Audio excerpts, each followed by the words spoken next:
This work guide will cover everything you need to know as an international student in Australia. So without wasting a single minute, let's discuss this work guide for international students who are planning to work here in Australia. So first thing first, what are the benefits of working as an international student?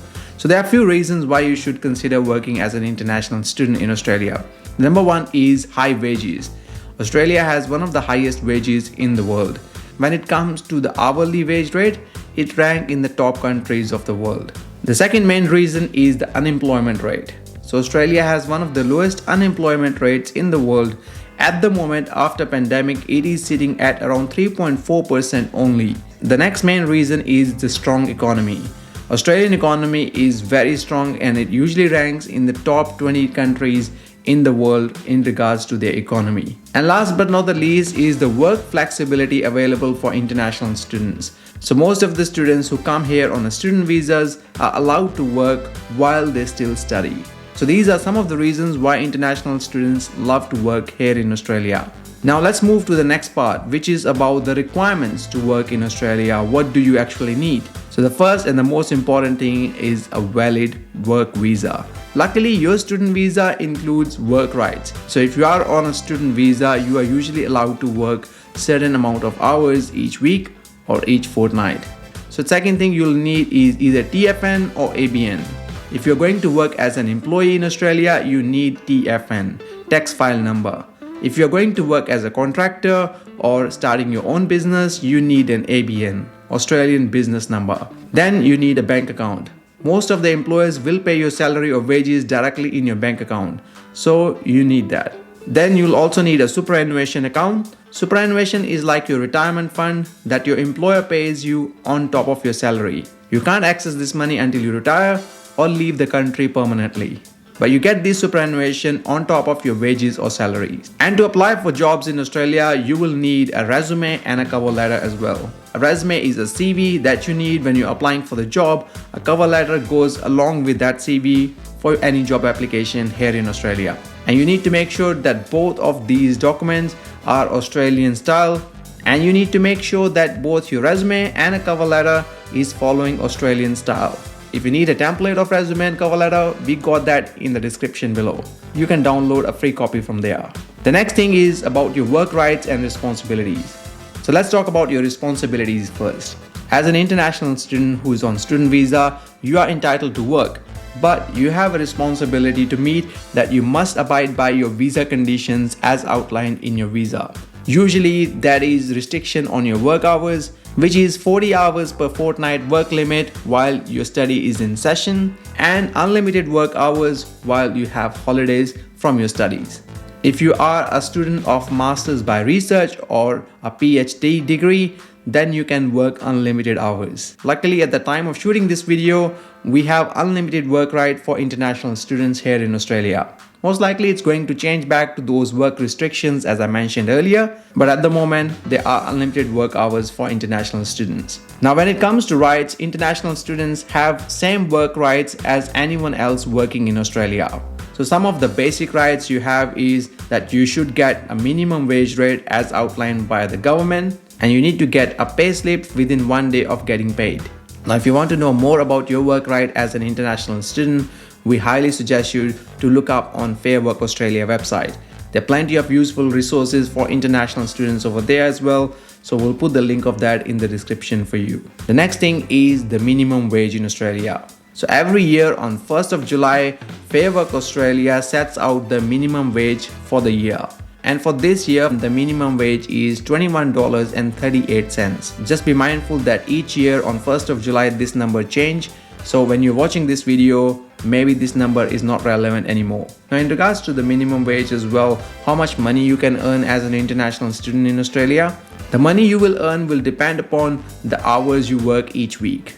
Usually most of the employees in Australia get paid weekly into their bank accounts. Now if you do the calculations, if you work 40 hours per fortnight as per your work limitations on a minimum wage, you can earn around $855.20 for that fortnight. On an average, that will be around $427.60 for a weekly wage, and that translates to around $22,300 per year. Just keep in mind that this figure is based on a minimum amount of hours and at a minimum wage. Obviously, if you can work more in your school holidays, then these numbers will be different. But we got a very detailed video on how much money you can earn as an international student. Please check that video. We'll put the link in the description as well. Now let's discuss some popular jobs among international students in Australia. So there are not many restrictions on the type of job you can do as an international student, but here are some popular jobs that international students usually do. The number one is in the hospitality industry. So a lot of students actually work in hospitality industry as a waiter, cook, chef, barista, and many other jobs. Hospitality industry seems to be one of the most popular among international students. But apart from that, students also work in a retail sector like in supermarkets and other retail stores, in a construction industry as a laborer or a construction cleaner, cleaning, removalist, and many international students these days work with different food delivery services as well, like for example Uber Eats. So these are very popular part-time jobs among international students. The next thing is how to find jobs in Australia. So as per our research, number one way of getting a job is through referrals, which means if someone's already working in a workplace, if they refer you for a job, then you can easily get a job in that workplace. But for that, you need to have a person working in the workplace already. It could be your friend or someone you just know. The other popular way of finding a job here is through job websites. So there are some popular job websites like Seek, Edzuna, Indeed, and Student Job Board that help you to find jobs here in Australia. Another popular way of finding job is through Facebook groups. So joining a Facebook groups for jobs or jobs in your city can be really helpful as well. Apart from that, you can do door knocking or can join some recruitment agencies as well. Many students these days join delivery apps for a reason, because they do not need to go and find jobs as such. All you need to do is apply on the app and you can get started with them. So in order to get a jobs in Australia, here are some practical tips for that. First thing first is to prepare yourself before landing into Australia. If you can get your resume ready, that will be great. Work on your communication skills as well, so that it's easier for you when you're communicating with any prospective employer. If you can undertake some short courses, that can be great as well. For example, if you're going to work in hospitality, you can take an RSA or RSG or barista courses. Or if you're going to work in construction, you can take white card course. We'll link them in the description below so you can undertake those courses if you would like to. And be proactive, follow up with the employers. Don't just hope for the best after applying for a job. The next thing is the type of employment. So when it comes to employment, there are three main types of employment here in Australia: full-time, part-time, and casual employment. Full-time work means someone who usually works around 38 hours per week. Part-time is someone who have a set amount of hours but usually works less than 38 hours per week. And casual is someone who does not have any guarantee of hours during the work week. Most of the international students either do part-time or casual jobs, as they are usually not allowed to do full-time work. Again, at the moment, the work hour restriction is not there, but most of the students usually look for part-time or casual work when they are studying here in Australia.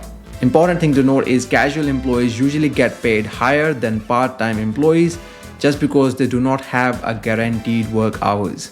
Plus, usually they don't get any sick leave or any other type of leave as a casual employee. So here are some other important things that you need to know. The next thing is volunteering. Volunteering is a great way to get some work experience, especially if you don't have any. A lot of international students choose to work as a volunteer for different organizations. And during the year, there are usually opportunities that will come around either in your field or in some other fields as well. You can find some of these volunteer opportunity on websites like Go Volunteer or Seek Volunteer. Now, the next thing is internships. After finishing your study, it is highly recommended to look for some internship opportunities. And if you can do it while you're still studying, that will be even better. Some institutes and universities have tie-up with some private partners where you can do some of these internships.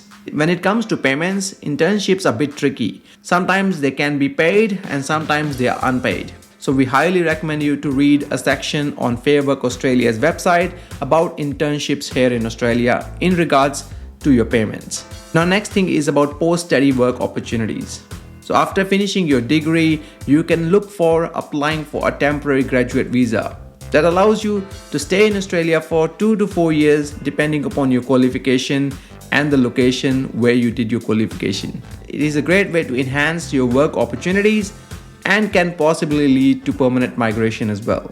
When it comes to anything with migration, we highly recommend you to speak to a registered migration agent.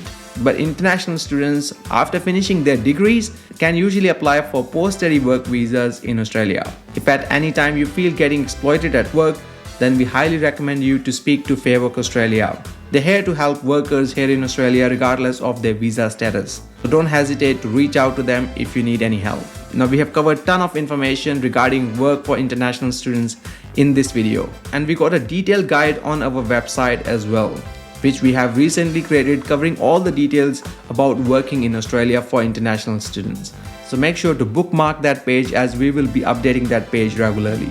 And we got really good useful information about studying, working and life in Australia in our overseas students guide as well. So make sure to download from the description as well. And we will link all the other useful links and resources in the description also. So make sure to check them out before leaving. And we would love to hear your feedback on this video. Would you like to see a more detailed guide like this for studying and for life in Australia as well? Please let us know in the comment section as well. And as always, thank you for watching. See you in the next one.